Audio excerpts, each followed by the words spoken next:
ಕೆಲವರು ಇಂಥ ಸಂದರ್ಭದಲ್ಲಿ ಧರ್ಮದ ಆಧಾರದ ಮೇಲೆ ಅವರ ರಾಜಕಾರಣವನ್ನು ಹೆಣದ ಮೇಲೆ ಮಾಡಲಿಕ್ಕೆ ಪ್ರಯತ್ನ ಮಾಡ್ತಾರೆ. ಇದು ಆಗಬಾರ್ದು.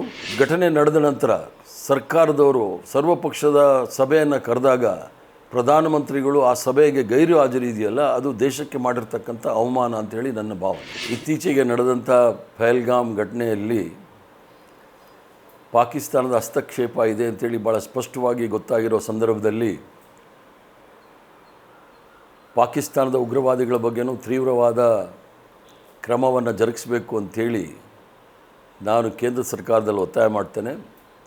ಅದರ ಜೊತೆಗೆ ಕೇಂದ್ರ ಸರ್ಕಾರವು ಸಹ ಎಲ್ಲೋ ಒಂದು ಕಡೆ ತಪ್ಪಾಗಿದೆ ಅನ್ನೋದನ್ನು ಹೇಳಿರೋದ್ರಿಂದ ಎಲ್ಲಿ ತಪ್ಪಾಗಿದೆ ಅನ್ನೋದನ್ನು ಸಹ ಸಾರ್ವಜನಿಕರಿಗೆ ಹೇಳಬೇಕಾಗಿದೆ. ಆದ್ದರಿಂದ ಯಾವ ನಮ್ಮ ಕಾಂಗ್ರೆಸ್ ಪಕ್ಷದ ಲೋಕಸಭೆಯಲ್ಲಿ ವಿರೋಧ ಪಕ್ಷದ ನಾಯಕರು, ನಮ್ಮೆಲ್ಲರ ನಾಯಕರಾಗಿರ್ತಕ್ಕಂಥ ರಾಹುಲ್ ಗಾಂಧಿಯವರು ಮತ್ತು AICCಯ ಅಧ್ಯಕ್ಷರಾದ ಮಲ್ಲಿಕಾರ್ಜುನ್ ಖರ್ಗೆಯವರು ಈ ವಿಚಾರವನ್ನು ಪಾರ್ಲಿಮೆಂಟಲ್ಲಿ ಚರ್ಚೆ ಮಾಡಬೇಕು ಅಂತೇಳಿ ಈಗಾಗಲೇ ಆಗ್ರಹ ಮಾಡಿದ್ದಾರೆ. ಪಾರ್ಲಿಮೆಂಟಲ್ಲಿ ಚರ್ಚೆ ಮಾಡೋ ಸಂದರ್ಭದಲ್ಲಿ ಎಲ್ಲ ವಿಚಾರವೂ ಸಹ ಹೊರಗಡೆ ಬರುತ್ತೆ. ಉದಾಹರಣೆಗೆ 1962ನೇ ಇಸ್ವಿಯಲ್ಲಿ ಚೈನಾ ಆಕ್ರಮಣ ಮಾಡೋ ಸಂದರ್ಭದಲ್ಲಿ ಅಟಲ್ ಬಿಹಾರಿ ವಾಜಪೇಯಿರವರು ತುರ್ತು ಲೋಕಸಭೆ ಮತ್ತು ರಾಜ್ಯಸಭೆಯಲ್ಲಿ ಚರ್ಚೆ ಆಗಬೇಕು ಅಂದಾಗ ಪಂಡಿತ್ ಜವಾಹರ್ಲಾಲ್ ನೆಹರೂರವರು ಲೋಕಸಭೆ ಮತ್ತು ರಾಜ್ಯಸಭೆಯನ್ನು ಕರೆದು ಕುಲಂಕುಷವಾಗಿ ಚರ್ಚೆ ಮಾಡಿರ್ತಕ್ಕಂಥ ಉದಾಹರಣೆಗಳು ನಮ್ಮ ಮುಂದೆ ಇದೆ. ಆದ್ದರಿಂದ ಮಾನ್ಯ ಪ್ರಧಾನಮಂತ್ರಿಗಳು ತತ್ಕ್ಷಣವೇ ಲೋಕಸಭೆ ಮತ್ತು ರಾಜ್ಯಸಭೆಯನ್ನು ಕರೆದು ಚರ್ಚೆ ಮಾಡಿ ದೇಶವನ್ನು ಅವರ ದೇಶಕ್ಕೆ ಸಂದೇಶವನ್ನು ಕೊಟ್ಟು ಇಡೀ ದೇಶದ ಒಪ್ಪಿಗೆಯನ್ನು ತೆಗೆದುಕೊಳ್ಬೇಕು ಅಂತೇಳಿ ನಾನು ಆಗ್ರಹ ಮಾಡ್ತೇನೆ. ಕೆಲವರು ಇಂಥ ಸಂದರ್ಭದಲ್ಲಿ ಧರ್ಮದ ಆಧಾರದ ಮೇಲೆ ಅವರ ರಾಜಕಾರಣವನ್ನು ಹೆಣದ ಮೇಲೆ ಮಾಡಲಿಕ್ಕೆ ಪ್ರಯತ್ನ ಮಾಡ್ತಾರೆ. ಇದು ಆಗಬಾರ್ದು.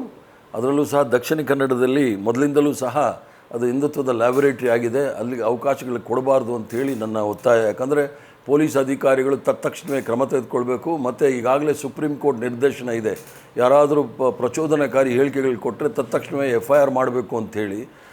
ಯಾವ ಪೊಲೀಸ್ ರಿಸ್ಟ್ರಿಕ್ಷನಲ್ಲಿ ಬಂದಿದೆ ಆ ವಿಚಾರಗಳು, ಅಲ್ಲಿ FIR ಆಗಲಿಲ್ಲ ಅಂದರೆ ಆ ಪೊಲೀಸ್ ಅಧಿಕಾರಿಗಳ ಮೇಲೆ ನಾನೇ ಕಂಪ್ಲೇಂಟ್ ಮಾಡ್ತೇನೆ. BJPಯವರು ಪ್ರಜಾಪ್ರಭುತ್ವದಲ್ಲಿ ನಂಬಿಕೆ ಇಲ್ಲ.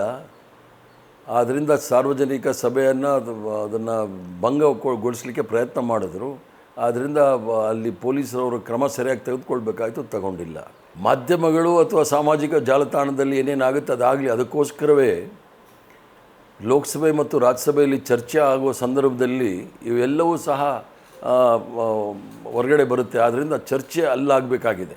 ಯಾಕಂದರೆ ಈಗಾಗಲೇ ಭಾಳಷ್ಟು ಚರ್ಚೆ ಆಗೋಗಿದೆ, ಒಂದು ವಾರ ಕಳೀತಾ ಇದೆ. ಆದ್ದರಿಂದ ಸ್ಪಷ್ಟವಾದ ಚಿತ್ರಣ ಸಿಗಬೇಕಾದರೆ ದೇಶದ ಜನಸಾಮಾನ್ಯರಿಗೆ ಅದು ಲೋಕಸಭೆ ಮತ್ತು ರಾಜ್ಯಸಭೆಯಲ್ಲಿ ಚರ್ಚೆ ಆಗಬೇಕು. ಅದಲ್ಲದೆ ಘಟನೆ ನಡೆದ ನಂತರ ಸರ್ಕಾರದವರು ಸರ್ವಪಕ್ಷದ ಸಭೆಯನ್ನು ಕರೆದಾಗ ಪ್ರಧಾನಮಂತ್ರಿಗಳು ಆ ಸಭೆಗೆ ಗೈರು ಹಾಜರಿ ಇದೆಯಲ್ಲ, ಅದು ದೇಶಕ್ಕೆ ಮಾಡಿರ್ತಕ್ಕಂಥ ಅವಮಾನ ಅಂಥೇಳಿ ನನ್ನ ಭಾವನೆ.